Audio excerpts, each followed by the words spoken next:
Bon, ça y est les amis, c'est enfin le moment de la review de l'A7S III de chez Sony. Évidemment, il est juste ici et il est équipé du 28-70 mm DGDN de la série Contemporary de chez Sigma. Alors avant de commencer, si ce n'est pas encore fait, je vous invite à aller voir les deux reportages que j'ai sortis voilà, il y a pas très longtemps sur la chaîne YouTube. Et sur ces deux reportages, j'ai utilisé l'A7S III. Voilà, je vous en ai pas mal parlé, c'est ce nouveau format où je vais mettre maintenant en pratique les gros boîtiers directement sur le terrain sur un réel tournage. Donc voilà, il y a deux reportages et deux making-of et ces 4 vidéos viennent en complément de la review de l'A7S III. Alors l'A7S III, il est sorti en juillet 2020, c'est le boîtier que tout le monde attendait et pas depuis un an mais vraiment depuis plusieurs années. Voilà, parce que l'A7S II, ça fait maintenant pas mal de temps qu'il est sorti et ça y est, Sony nous sort enfin son appareil photo hybride haut de gamme destiné à la vidéo. C'est un peu l'équivalent de l'A7R4, c'est la même gamme de prix mais là pour la vidéo. Ça fait maintenant environ un mois que j'ai pu le prendre en main et voilà, j'ai essayé de vous faire pas mal de contenu dessus. Donc vous avez les reportages, les making-of, cette review et puis il y aura une autre vidéo qui est déjà montée d'ailleurs et qui va se concentrer sur les nouveaux menus Sony. Bon, je sais que vous avez envie que ce test commence, alors on est parti, bonne vidéo. On commence par parler de son ergonomie. L'A7S III ressemble beaucoup au dernier boîtier hybride de chez Sony, comme par exemple l'A7R4 ou encore l'A7 III. D'ailleurs, comme personnellement je possède l'A7 III, je peux le comparer directement avec celui-ci. L'A7S III, il est un peu plus gros et un peu plus robuste, tu vois, ça se remarque plutôt quand on les observe par le dessus. Avec batterie plus carte, il pèse environ 699 grammes contre 650 pour l'A7 III. Donc on est quand même sur un poids assez proche. Mais le grip de l'A7S III par contre, il est plus profond, il est plus dense, l'appareil est vraiment très agréable à tenir en main. On retrouve l'ergonomie de l'A7R4. On a un joystick légèrement plus large et adhérent. On va s'en servir surtout pour déplacer le point d'autofocus. Par rapport à l'A7 III, les boutons sont plus proéminents, on les sent bien au niveau du doigté. Et ce qu'ils ont enfin modifié, c'est l'emplacement du bouton REC. Ils ont interchangé sa place avec le bouton personnalisé C1, donc maintenant le REC se trouve sur l'épaule droite du boîtier. Il est plus large et nettement plus accessible que quand il était situé à côté du viseur. Ensuite, le Sony est bâti d'un écran LCD de 7,5 cm en diagonale avec une définition d'1,440 000 points. Mais la nouveauté, c'est surtout que cet écran, ça y est, il est monté sur rotule. Donc ça va plaire à certains vidéastes, à certains vlogueurs et peut-être que d'autres préféreront plutôt un écran monté sur charnière. Moi j'avoue, comme je fais beaucoup de face caméra pour la chaîne et les tests, et j'ai un peu la flemme aussi à chaque fois d'utiliser un moniteur externe, donc c'est quand même un gain de temps et c'est plus pratique de se servir directement de l'écran sur rotule. Autre chose à savoir, l'écran est entièrement tactile, on peut naviguer dans les menus, sélectionner les paramètres ou encore cibler un sujet avec le suivi d'autofocus. Et puis j'ai l'impression aussi que l'écran est un peu plus lumineux que celui de l'A7 III, ça c'est plutôt intéressant pour les tournages en extérieur par temps ensoleillé. Ensuite, l'A7S III possède un viseur de 9 437 184 points. Oui, c'est quand même assez énorme et c'est quasiment 4 fois plus que l'A7 III par exemple. Donc voilà, si vous êtes un fervent utilisateur du viseur, je pense que vous allez plutôt l'apprécier. Personnellement, je l'utilise très peu, mais voilà, il est quand même confortable à utiliser et tu peux choisir entre un rafraîchissement à 60 ou 120 Hz. Par contre, à savoir, en augmentant le taux de rafraîchissement, la résolution va diminuer un petit peu. Ensuite, l'A7S III prend en charge deux types de cartes mémoire, les cartes SD et les cartes CF Express de type A. L'appareil dispose de 2 slots mémoire, tu peux l'équiper de 2 cartes SD, de 2 cartes CF Express type A ou une carte de chaque. Alors le format CF Express, il existe depuis quelques temps, il y a le type B et le type C. Ce sont des cartes qui atteignent des performances bien supérieures aux cartes SD classiques. Là dans notre cas, Sony innove un peu avec le format CF Express de type A qui est en fait un peu moins rapide que les deux autres types mais qui permet de construire une carte plus compacte et capable donc de tenir dans un boîtier hybride comme l'A7S III. Pour l'instant, Sony propose deux cartes CF Express type A possédant un débit d'écriture de 700 mégaoctets par seconde et de 800 mégaoctets en lecture. c'est les cartes de sa série Thoth. Il y a une 80 Go aux alentours de 220 € et une 260 Go à 400 €. Alors oui, c'est des cartes qui coûtent quand même assez cher, mais en fonction de la résolution et du débit de ta vidéo, tu vas pas forcément avoir le choix. L'intérêt du CF Express, c'est qu'il permet d'utiliser tous les formats et débits proposés par la 7S III. Par contre, avec une SD classique, tu vas avoir plus de limitations, et ça c'est important de s'en rendre compte. Par exemple, la fameuse carte SD SanDisk Extreme Pro, qu'on possède tous en plusieurs exemplaires. Moi par exemple, je dois en avoir une bonne dizaine. Là tu vois, le modèle c'est une carte de classe V30 en Ultra Speed 1, c'est une des moins chères du marché. Et bien avec cette carte, on ne va pas pouvoir lire tous les formats. Par exemple, on ne peut pas utiliser le XAVCS Intra 4K. D'ailleurs, quand on l'active, tu vois, le boîtier nous affiche un message comme quoi il faut utiliser une carte de classe supérieure. Même chose pour le XAVCS Full HD, on ne peut pas l'utiliser avec cette carte. Et on ne peut pas filmer non plus avec le XAVCS 4K à 100 images par seconde. Ensuite, j'ai testé aussi une carte SD de la série G de chez Sony. Elles sont beaucoup plus chères, mais c'est une carte de classe V90 avec une écriture à 299 mégaoctets par seconde. Et celle-ci, tu vois, elle est bien compatible avec tous les formats du boîtier. Et évidemment, même chose avec les CF Express de type A de chez Sony. Elles fonctionnent parfaitement bien. Là, elles m'ont été prêtées toutes les deux par la marque pour le test. Donc ne pas oublier d'utiliser une carte suffisamment performante pour pouvoir utiliser tous les formats du boîtier. Au niveau de la batterie, la 7S III possède la NP-FZ100. Donc ça c'est une bonne chose parce que la version précédente, la 7S II, il possédait l'ancienne batterie. Là, c'est une batterie qui a fait ses preuves, elle fonctionne bien et elle a une bonne autonomie. Pour vous donner un exemple, pour le tournage sur Christopher, le gymnaste dont la vidéo est sortie juste avant celle-ci, eh bien on a tourné à peu près toute l'après-midi, on a fait pas mal de vidéos plus une interview, eh bien j'ai utilisé une batterie et demie, on va dire. Il est aussi possible de charger ou d'alimenter la batterie dans le boîtier avec la prise USB-C et puis tu peux également effectuer un enregistrement pendant une charge. Au niveau des connectiques, on retrouve un port micro USB, de l'USB-C, un port HDMI plein format ainsi qu'une prise micro jack 3.5 et une prise casque. Et chose que j'apprécie fortement par rapport à la 7 III, c'est que là, les caches connectiques, ils sont plus robustes et on peut les ouvrir tous en même temps sans être gêné par l'un des caches. Et ça, c'est beaucoup plus agréable à utiliser, honnêtement. Sur la 7 III, c'est un truc qui m'énerve un peu. Vous remarquez aussi qu'on est passé sur une connectique HDMI pleine taille, donc en principe, ça va être plus solide et il y a moins de chances que le câble se décroche. Au niveau des menus, ça y est, après plusieurs années, Sony a changé l'organisation de ses menus et ils devraient être intégrés désormais dans les futurs boîtiers. Le menu est plus simple, plus clair à comprendre, surtout si c'est le premier boîtier de chez Sony que vous utilisez. Je vais pas trop rentrer dans le détail, je vous ai fait justement une vidéo complète sur les menus de la 7S III. La vidéo est déjà prête, elle va sortir dans quelques jours. Ensuite, la 7S III, il possède un capteur CMOS plein format de 12,1 mégapixels. Ça n'a pas trop changé par rapport à la 7S II, à l'ancienne version de ce boîtier. Là, l'intérêt d'avoir moins de pixels, c'est que chaque photosite, eh bien, ils vont être un peu plus larges et ils vont capter donc plus de lumière, ce qui rend le boîtier aussi plus performant en basse lumière. La marque annonce une plage dynamique de 15 diaph en S-Log 3. Il intègre aussi le nouveau processeur Bion Z XR. Il est censé être 8 fois plus performant que la version X. Il est censé améliorer les capacités de traitement, réduire la latence ou encore faire un traitement en temps réel pour la mise au point.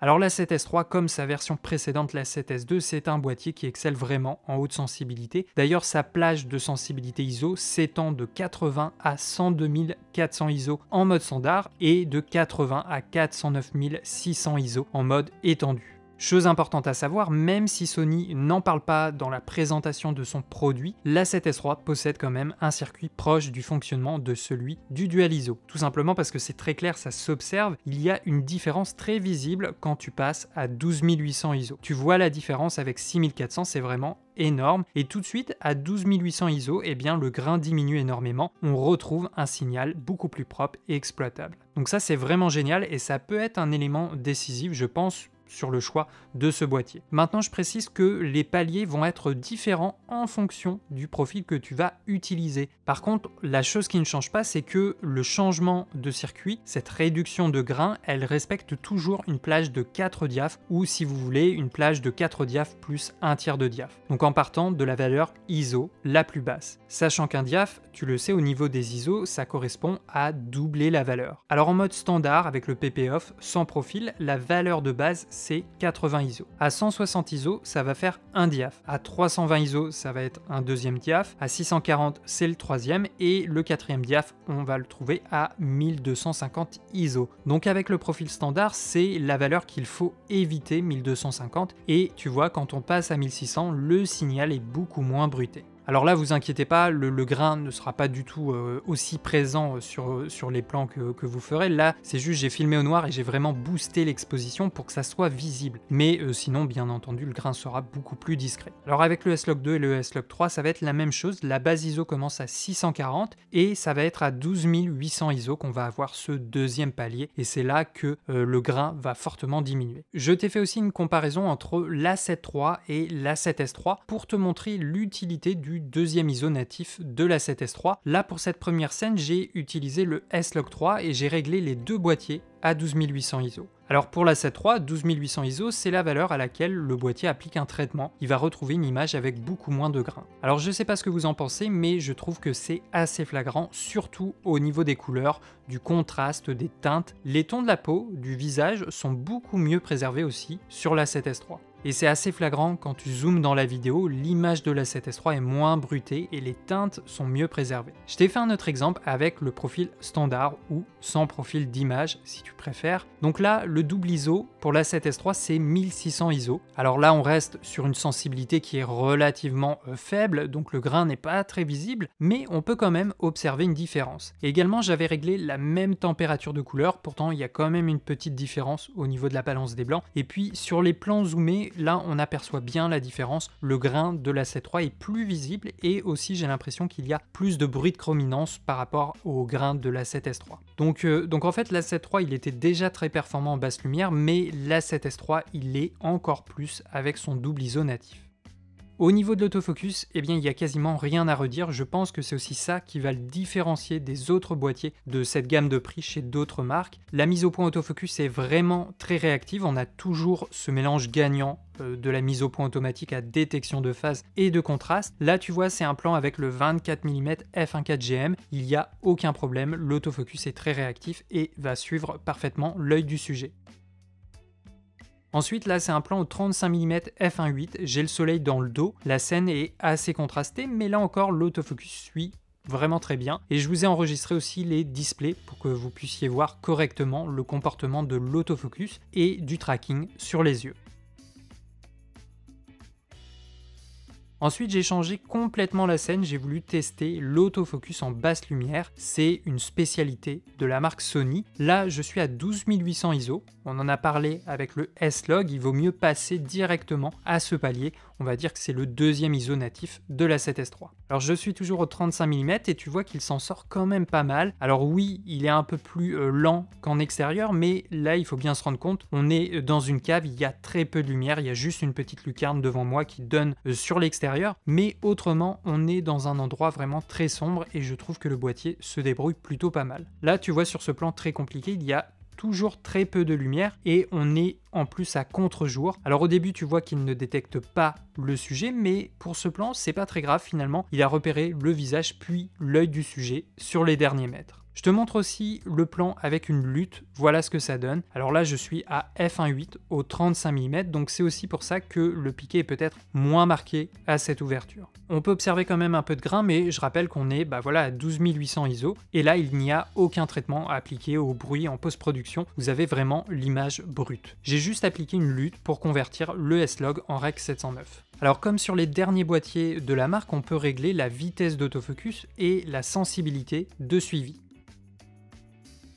La 7S III il possède également la détection de l'œil en vidéo, donc ça c'est vraiment très utile je trouve, surtout quand on utilise un objectif à grande ouverture et que la profondeur de champ est très fine. Et on peut aussi lancer un tracking sur un sujet avec le tactile, donc même quand il y a plusieurs personnes dans votre plan, il est possible de cibler un sujet et ça c'est assez pratique.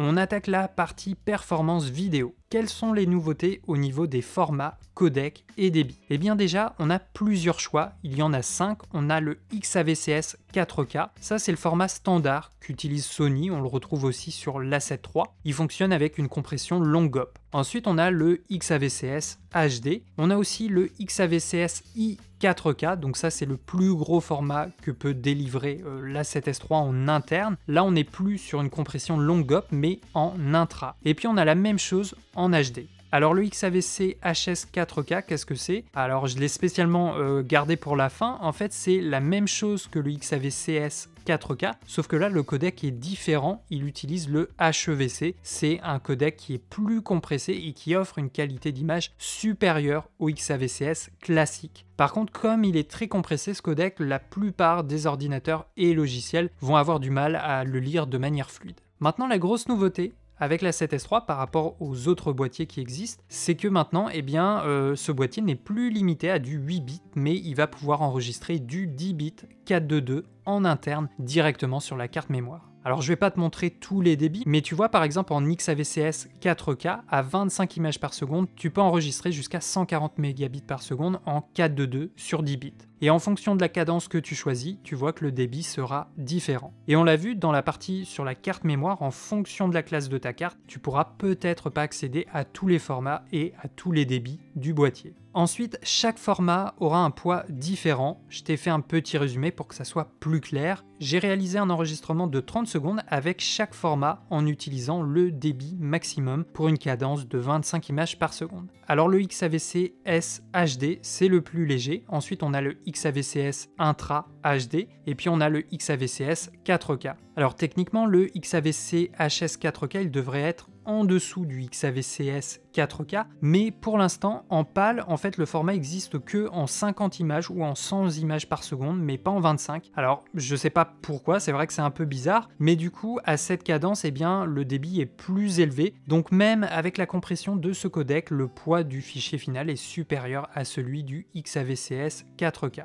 Et puis, le plus lourd, sans surprise, c'est le XAVCS Intra 4K. Alors je vous ai comparé ensuite chaque format en essayant de zoomer dans l'image. Bon, là les différences honnêtement ne sont pas très flagrantes au niveau de la qualité d'image. Ça va plutôt se jouer sur la quantité d'informations disponibles dans chaque fichier pour l'étalonnage. En tout cas, c'est vraiment le boîtier par excellence pour la vidéo. Combiné avec une bonne optique, on a vraiment une image de très belle qualité. Je vous invite d'ailleurs à aller voir encore une fois la vidéo que j'ai faite sur le gymnaste Christopher. Ça a été entièrement filmé à l'A7S III et j'ai aussi sorti un making-of de cette vidéo. Si ça vous intéresse, je pense que ça peut vous donner une bonne idée de ce qu'on peut faire avec ce boîtier. Mais voilà, le fait de pouvoir filmer en 4K, en 10 bits, en 4:2 à 60 images ou à 120 images avec un léger crop, bah ça c'est un vrai plaisir et ça fait vraiment longtemps qu'on attendait ces caractéristiques sur ce genre de boîtier. Alors au niveau des profils d'images, on a la totale, on a du Hybrid Log Gamma, du S-Log, mais aussi ça vient d'arriver dans le tout dernier firmware et j'ai pu vous le tester d'ailleurs, il y a désormais le S-Cineton. Alors je vous invite à le tester, c'est un profil très cinématographique, on a des dégradés plus doux, des couleurs pas trop saturées et c'est un profil qui est hérité un petit peu du Color Science de la Sony Venice, donc ça c'est la gamme Pro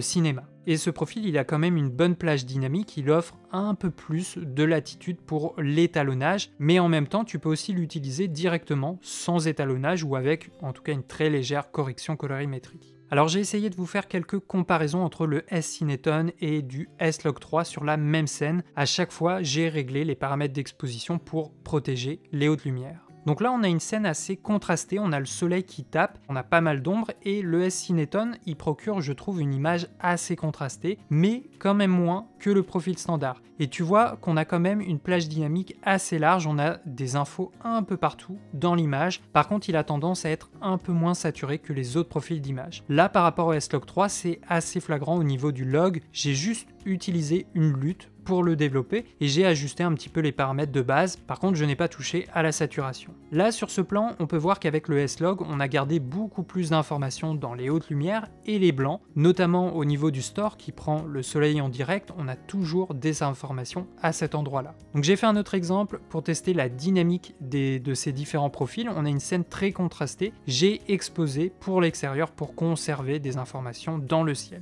Donc déjà, par rapport au profil PP-Off, le S-Cineton, il est plus doux, la dynamique est un peu plus large, on voit qu'on a un peu plus d'informations dans les tons sombres. Après, ça reste quand même le S-Log 3 qui a la meilleure dynamique parmi tous les profils d'image de ce boîtier. Ensuite, au niveau des profils d'image, j'en ai profité pour tester différents réglages au niveau du paramètre du détail. Ça correspond au niveau de netteté. Alors 0 étant le paramètre par défaut, on peut l'augmenter jusqu'à +7 ou le diminuer à -7. Personnellement, j'éviterai les valeurs positives, l'image serait trop nette, les contours ressortiraient trop. Je vous ai testé le S-Cineton avec différentes valeurs et un peu trop poussées, ça a tendance à beaucoup accentuer les traits d'un visage. Certaines personnes aiment bien régler ce paramètre au plus bas, à -7. Personnellement, je trouve qu'aux alentours de -3, peut-être -4, on a un bon équilibre. On a toujours du détail, mais on a moins le côté très net, très sharp du numérique, et l'image paraît plus naturelle, je trouve. Je vous ai fait aussi le même test avec le S-Log 3. Pour moi, c'est un peu la même chose, je trouve qu'à 0, les contours sont trop forcés, ça se sent sur les détails fins comme la barbe, les sourcils, les cheveux. Personnellement, je préfère le rendu qu'on a aux alentours de -3 et de -4. Ensuite, l'A7S III, il est équipé d'une stabilisation mécanique du capteur, comme c'est le cas avec la grande majorité des boîtiers hybrides Sony. Mais en plus de ça, il propose aussi le mode de stabilisation actif. C'est une stabilisation numérique supplémentaire. Ce mode est recommandé pour les prises de vue à main levée. Alors habituellement, je suis pas trop fan des stabilisations numériques, mais là, je trouve que celle-ci fonctionne plutôt bien. Ça remplacera pas un stabilisateur externe, mais pour certaines prises de vue à main levée ou sur des petits suivis, ça peut être intéressant. Donc là, tu vois, j'ai fait une comparaison en mode vlog, une fois avec le mode standard et une fois avec le mode actif. Et puis il faut le savoir aussi, l'A7S III peut enregistrer les données gyroscopiques de votre image et avec le logiciel Catalyst Browse, on peut stabiliser en post-production notre plan. Par contre, attention, pour enregistrer les données gyroscopiques, il faut bien désactiver la stabilisation du boîtier. Bon, moi du coup, de mon côté, je n'ai pas réussi à exporter le fichier. À chaque fois, le logiciel me dit que mon GPU, donc ma carte graphique, manque de mémoire. Et effectivement, sur le gestionnaire de tâches, je vois qu'il y a un pic à 100% et après l'export se top automatiquement. Donc voilà, après j'ai pas un ordinateur très récent, faudrait réessayer avec une autre carte graphique. Donc j'ai pas d'exemple à vous montrer malheureusement, mais de ce que j'ai vu sur internet et là d'après la prévisualisation que j'ai pu voir, c'est assez efficace, c'est juste le workflow finalement qui sera un peu plus long.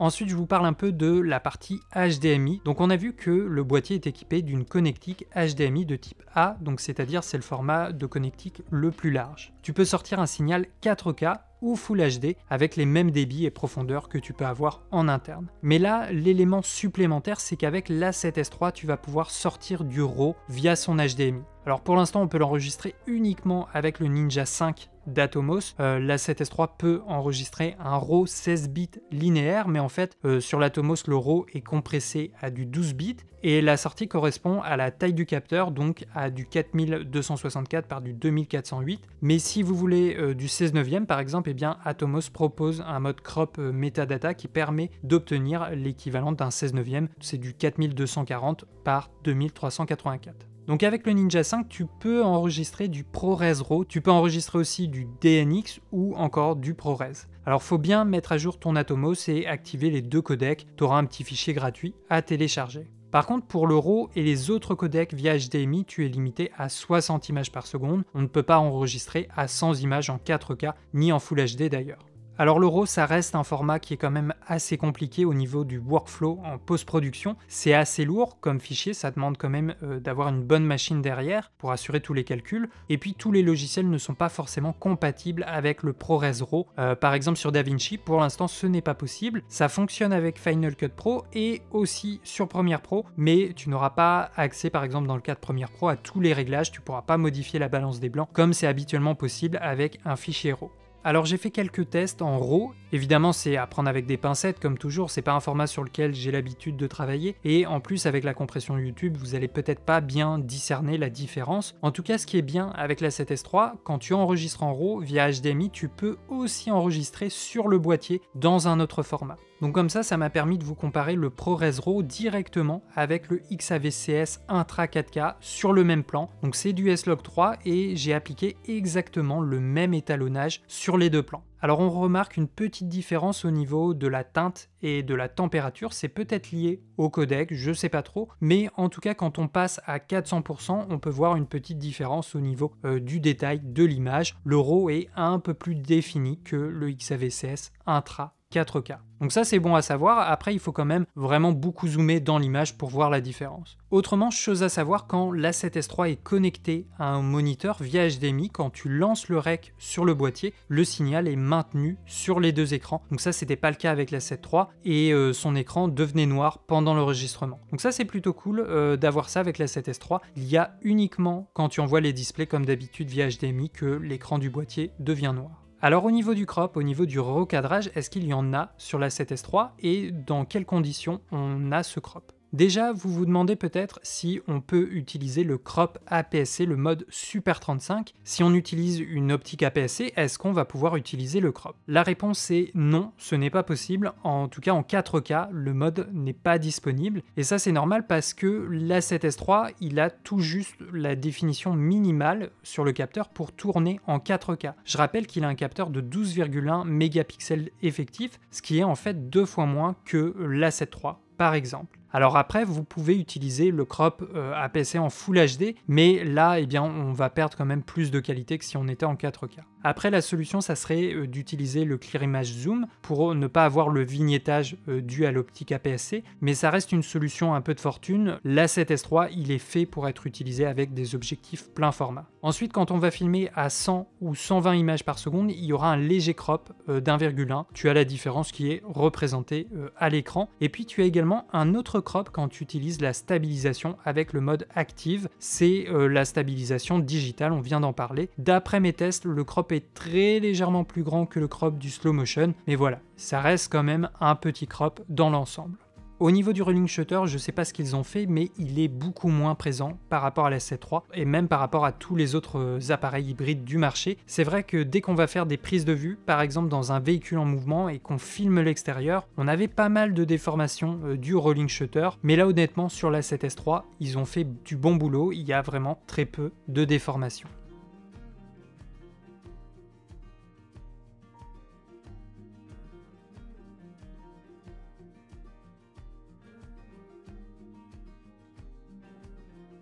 Alors une question que vous devez certainement vous poser, c'est qu'en est-il de la température? Est-ce qu'il y a des surchauffes? Alors déjà, Sony, il a intégré dans son boîtier un dissipateur thermique au niveau de son capteur. C'est pas un ventilateur comme on peut le voir par exemple sur le S1H de chez Panasonic, mais c'est un dissipateur. Moi, j'ai fait 2 tests pour tester à la fois la surchauffe et la durée d'enregistrement. Premier test que j'ai fait, j'ai laissé tourner la caméra autant que possible. Je l'ai fait en intérieur dans un endroit qui était relativement frais. J'ai commencé par le codec XAVCS 4K, c'est la plupart du temps on va filmer avec ce codec. Alors j'ai filmé pendant environ 70 minutes, ça a coupé en fait parce que j'avais oublié de paramétrer le boîtier pour que l'enregistrement passe sur la deuxième carte. Là j'avais une carte en fait de 80 Go, ça m'a permis de filmer environ 70 minutes. Tu vois qu'il n'y a eu aucun symbole de surchauffe, l'enregistrement aurait même pu continuer encore au moins une bonne heure je pense. Également tu vois qu'on est au niveau de la batterie, il lui reste 46%, donc un peu moins de la moitié. Donc c'est pas mal, je pense qu'avec ce codec en 4K on doit pouvoir filmer environ 2 heures avec une charge pleine.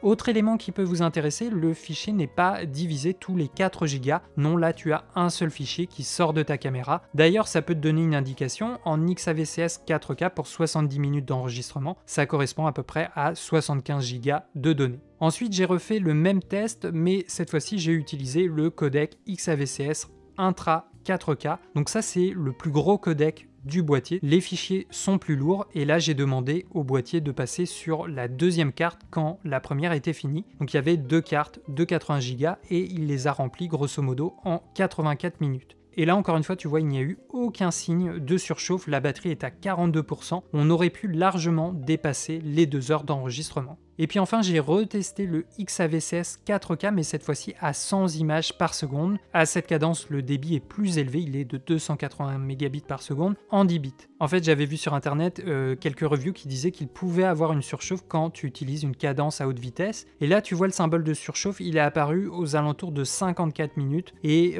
ça a coupé 5 minutes plus tard. Donc personnellement, je trouve que c'est quand même un très bon résultat. Et en plus, là, c'est vraiment pour l'exemple. Après, je vois pas vraiment dans quel contexte on aurait besoin de filmer au ralenti pendant plusieurs minutes, plusieurs dizaines de minutes. Généralement, ça va être entre 10, 20, 30 secondes, mais pas plus. Alors je vous ai refait un petit résumé avec tous les chiffres. À chaque fois on l'a vu, la batterie n'était pas encore épuisée, c'était plutôt la mémoire de la carte qui est venue à manquer. Donc on n'a eu aucune surchauffe sur le XAVCS 4K et le XAVCS Intra 4K. Donc c'est vraiment ça qui est le plus important, c'est plutôt ces codecs qu'on va utiliser pour les enregistrements. L'appareil peut surchauffer à haute cadence pour les ralentis en 4K, mais on utilise rarement ces cadences pour un enregistrement long, donc personnellement je trouve que c'est pas trop gênant. Alors sur les boîtiers Sony, il y a la possibilité d'augmenter le palier, le réglage de la température, à partir duquel les boîtiers vont se mettre hors tension. Je vous recommande franchement de rester en standard sur le paramètre par défaut, c'est le réglage de sécurité. Si la température monte encore plus haut, je pense que certaines pièces pourraient commencer à fondre, ou en tout cas pourraient commencer à être endommagées, donc on évite de jouer avec ce paramètre. Personnellement, à partir du moment où il n'y a pas de limitation des 30 minutes, où il n'y a pas de surchauffe comme on peut avoir avec la 7 III, ça me va parfaitement, d'autant plus que la 7S3 n'a pas de ventilateur, contrairement par exemple à la FX3 qui vient de sortir il y a quelques semaines. Alors est-ce qu'on peut prendre des photos de qualité avec la 7S3 ? Oui, tout à fait, ça reste quand même un appareil photo à la base, seulement il y a moins de mégapixels sur le capteur par rapport à d'autres boîtiers, donc il y a moins d'informations à aller récupérer en retouche pour le développement. Si on a envie de faire un crop, un recadrage, là aussi on va être un peu plus limité. Mais on peut totalement prendre des photos correctes avec la 7S3, seulement on va dire que c'est pas sa fonction première, c'est avant tout, je le rappelle, un boîtier très orienté pour la vidéo, et à mon avis si on choisit la 7S3 c'est pour la vidéo. Mais pour la photo d'ailleurs, le boîtier propose un nouveau format de photo, le HEIF. Il est censé offrir une meilleure qualité d'image, une compression aussi plus intéressante qu'un JPEG classique, et le fichier est enregistré en couleur 10 bits. Après, si vous voulez un boîtier qui a les performances vidéo de la 7S3 mais les performances photo de par exemple la 7R3, la 7R4, eh bien je vous conseille de peut-être choisir l'Alpha One. C'est un appareil très haut de gamme et peut-être que ça peut vous intéresser si vous en avez le budget. Du coup, au niveau du prix, on le trouve aux alentours de 4 199 €. C'est assez proche du prix de la 7R4. C'est le boîtier, l'appareil hybride Pro pour de la vidéo chez Sony. Après, si vous voulez encore un autre type de boîtier, il faudra passer, je pense, sur la gamme cinéma si on veut quelque chose de supérieur. Donc oui, c'est bien plus cher qu'un A7S II, qu'un A7 III, mais en même temps, là, on a vraiment toutes les grosses performances qu'on attendait finalement d'avoir en vidéo depuis pas mal de temps. Sony a vraiment intégré des caractéristiques, des performances qui étaient jusqu'à présent plutôt réservées à sa gamme cinéma pro. Alors pour changer, je vous ai demandé sur Instagram de me poser vos questions concernant la 7S III. Donc j'ai fait un petit résumé des questions et c'est pour ça que j'ai mes notes. Alors on a Grillonega, désolé pour les noms, qui demande si je vais faire une vidéo sur le S-Cineton. Alors peut-être que je ferai une vidéo dédiée à ce sujet, mais déjà tu as pu voir pas mal de plans dans la review, tu as vu que j'ai fait une petite comparaison avec le S-Log 3 et le profil standard. Pour les deux reportages, les deux interviews ont été filmées au S-Cineton sur le plan large là, de la 7S III, donc ça peut te donner déjà une idée. Et puis toutes les illustrations du reportage sur le gymnaste ont été filmées au S-Cineton, donc je pense déjà tu as pas mal de matière pour te faire une idée. Ensuite on a Chef de Guerre qui demande quel profil utiliser quand on filme de nuit pour avoir le moins de bruit possible. Alors c'est pas tant le profil qui va avoir un impact sur le bruit, mais plutôt les paramètres déjà d'exposition de ton boîtier. Le paramètre qui a le plus d'impact sur le bruit, tu le sais, c'est la sensibilité ISO. Donc idéalement il faut pas trop monter dans les ISO ou essayer de respecter un peu les ISO natifs du boîtier. Donc si tu es en S-Log, essaye de monter peut-être à 12800 ISO et évite plutôt le 10000 et le 8000 ISO. On a Joseph Paris Visuel qui demande si la batterie dure longtemps. Eh bien oui, c'est comme pour la 7 III, c'est comme pour tous les derniers boîtiers hybrides de chez Sony. Vraiment, cette batterie elle dure longtemps. Tu as vu sur le test de durée d'enregistrement. Voilà, je pense qu'on peut vraiment, avec une charge, monter à 2 heures de vidéo en continu. Personnellement, sur les deux reportages que j'ai fait à peu près en 3 heures, je n'ai pas changé de batterie une seule fois et j'ai filmé donc l'interview plus les illustrations. Donc franchement, c'est une des meilleures batteries, je trouve, du marché. Donc oui, autonomie très très bonne. Si tu as deux batteries comme ça pour une journée de tournage, en principe, c'est suffisant. On a Créateur Padré qui nous demande si le boîtier surchauffe. Alors là encore, j'en ai parlé dans la vidéo un petit peu plus tôt. D'après mes tests, non, vraiment, il n'y a pas de surchauffe. En tout cas, sur la plupart des codecs, tu n'auras aucune surchauffe, tu n'auras pas la petite alerte et le boîtier ne va pas se mettre en veille. Moi, de ce que j'ai testé, le réglage où tu peux avoir de la surchauffe, c'est quand tu filmes assez longtemps, à 100 images par seconde en 4K. Mais dans ce réglage, je suis quand même monté à plus de 50 minutes. Donc voilà, théoriquement, on filme jamais aussi longtemps en slow-mo. Après, je l'ai testé dans des conditions climatiques plutôt bonnes.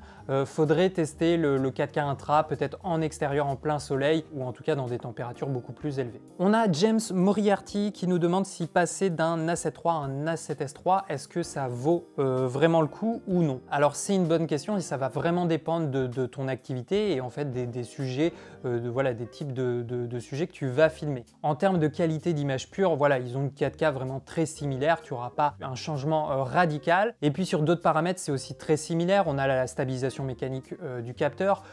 Côté autofocus, c'est pareil, ils sont tous les deux très performants, hein. Alors je les ai pas mis côte à côte avec le même objectif, mais l'autofocus, la réactivité, c'est quasiment la même chose. Là où selon moi la différence est très importante, c'est voilà, le débit vidéo. Tu vas pouvoir monter beaucoup plus haut avec la 7S III. Tu peux filmer en 10 bits et en 4:2. Donc moi personnellement, j'ai pris un vrai plaisir à faire de l'étalonnage et j'ai eu l'impression vraiment d'avoir des fichiers beaucoup plus flexibles. On pouvait aller beaucoup plus loin, voilà, avec les fichiers de la 7S III. Donc si tu as le budget, que ça a un vrai intérêt pour tes productions et peut-être si tu fais beaucoup d'étalonnage de manière générale, si tu utilises le log, voilà, la 7S III c'est le bon candidat. Mais autrement, ça va être plus ou moins la même image que la 7 III.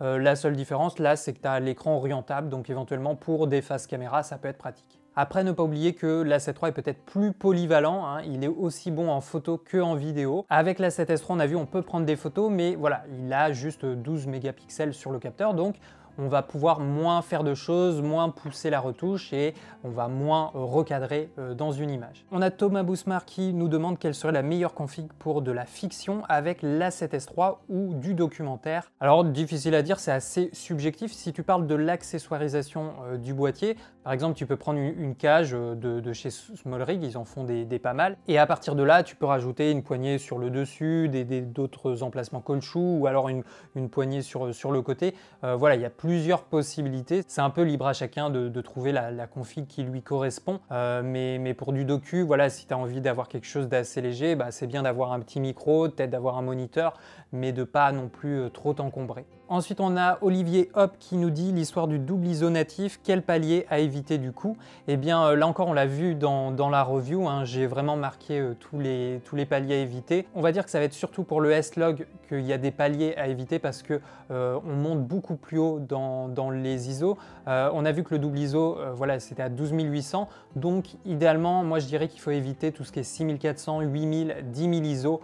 Voilà, tu auras en principe une image beaucoup plus intéressante à 12800 ISO.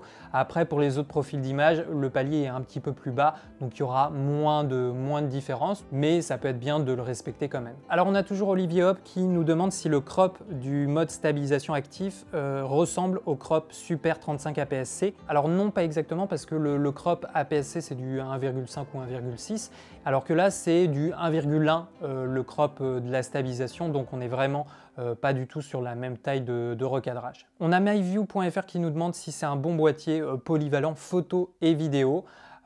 J'ai envie de dire un petit peu oui, parce que voilà, ça reste quand même un appareil photo hybride, donc on peut faire les deux, hein. Il est quand même beaucoup plus orienté, voilà, à 80% pour la vidéo, mais je vous ai montré quelques images que j'avais pris chez le luthier avec d'ailleurs avec cet objectif en photo, et voilà, on a des fichiers très bons, on peut faire de la retouche. Après voilà, c'est juste on va pas aller trop recadrer dans l'image, sinon on va perdre un peu en qualité. Après ça dépend aussi pour quelle pratique. Si c'est en tant que photographe pro, non, là peut-être qu'il faudrait mieux avoir un A7R3, un A7R4, voire un A7 III. L'A7S III, je l'ai dit plein de fois, il excelle principalement dans la vidéo. On a Celig95, et ça sera la dernière question, qui nous demande s'il est obsolète depuis la sortie de la FX3. Alors c'est une bonne question, d'ailleurs j'ai reçu la FX3 il n'y a pas longtemps, donc c'est la prochaine caméra que je vais vous tester. Bon, ça a été dit partout sur internet, c'est vraiment quasiment deux copies en termes de spec, en termes de caractéristiques, ils ont les mêmes performances. Il n'y aura pas autre chose sur la FX3, là où il y aura plus de différences, je pense que ça va être sur l'ergonomie. Bon, déjà la FX3 a un ventilateur, un peu comme le S1H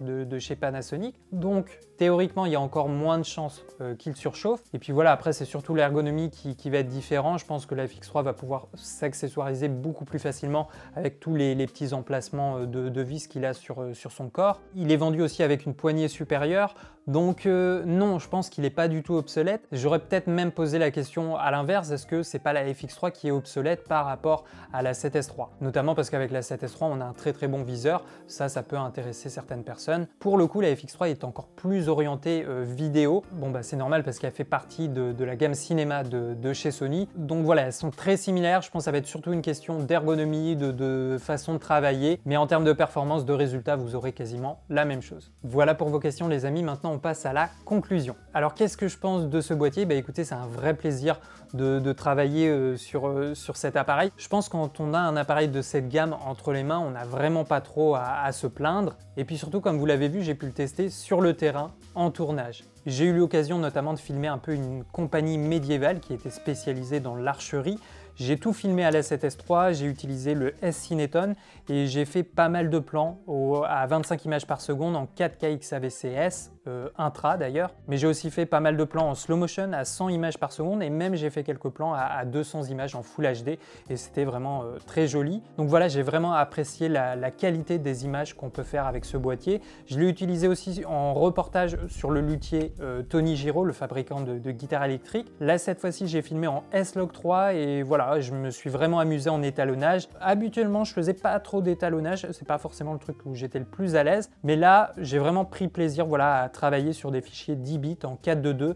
On a beaucoup d'options et on va pouvoir aller plus loin sur son étalonnage. Également, c'est un boîtier qui est parfait pour les interviews parce qu'il n'a pas de limite d'enregistrement et surtout, il n'a quasiment pas de surchauffe. Donc ça, c'est très pratique. Et sur mes reportages, bah, c'est une contrainte de moins à se soucier. J'aime aussi beaucoup le mode de stabilisation actif. Je l'ai beaucoup utilisé sur mes reportages et ça permet en fait de filmer à main levée sans qu'il y ait trop de vibrations. Donc ça, c'est assez pratique. Évidemment, l'autofocus, rien à dire, c'est un des plus performants du marché. Je l'ai beaucoup utilisé sur mes reportages. Là, encore une fois, c'est un souci de moins à se préoccuper. J'ai également beaucoup aimé, comme je vous disais, l'option qui permet de prendre une photo à partir d'une vidéo sur le boîtier.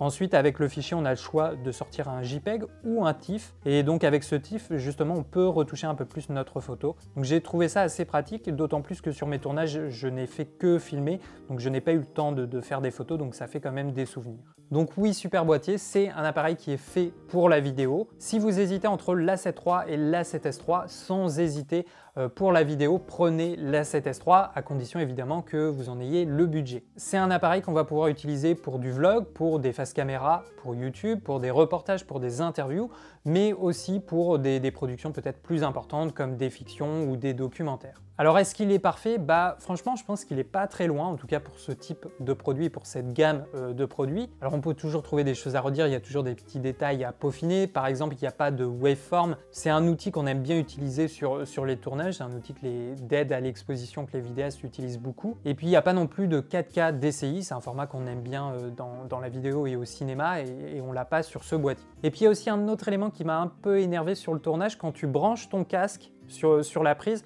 en fait, la connectique est un peu trop basse. Donc à un moment, tu peux plus orienter l'écran LCD, il est bloqué par la connectique. Donc notamment quand tu filmes en contre-plongée, tu peux pas trop incliner l'écran, donc ça c'est un peu pénible. Donc voilà, ça aurait été peut-être bien que cette connectique soit placée ailleurs de manière à ce qu'on puisse toujours orienter à 180 l'écran sur rotule sans aucun problème. Mais voilà, autrement, ça reste un des meilleurs boîtiers hybrides pour la vidéo dans cette gamme de prix sur le marché. Voilà les amis, je m'arrête là parce que la vidéo est déjà très longue. Merci à vous d'avoir suivi cette vidéo jusqu'au bout. Je vous ai mis tous les liens dans la description de la vidéo. D'ailleurs, je vous ai mis surtout des liens Miss Numérique. Voilà, c'est la boutique que j'essaye de soutenir en ce moment. Donc voilà, quand vous avez une commande à faire en photo ou en vidéo et que vous avez envie de soutenir mon travail, n'hésitez pas à passer par ces liens chez Miss Numérique. Voilà, je vous attends dans les commentaires. Dites-moi qu'est-ce que vous avez pensé de ce boîtier. Est-ce que vous l'avez déjà testé? Peut-être que vous l'avez déjà acheté. Voilà, qu'est-ce que vous en pensez? Quel est votre retour d'expérience? Dites-moi tout. J'irai vous lire avec grand plaisir. Et puis n'oubliez pas, vous pouvez me suivre sur les réseaux, notamment sur Instagram. C'est le réseau où je suis le plus actif. Je poste pas mal de photos, parfois des vidéos. Et depuis quelques temps, je poste aussi des comparaisons avec et sans étalonnage. Donc voilà, il y a toujours des petites infos assez intéressantes. Et comme j'ai dit en début de review, il va y avoir une prochaine vidéo sur les nouveaux menus Sony et donc surtout sur les menus de la 7S3. La vidéo est déjà montée, donc elle va sortir quelques jours après cette vidéo. Voilà les amis, merci à vous pour le soutien. À très vite. Ciao les artistes.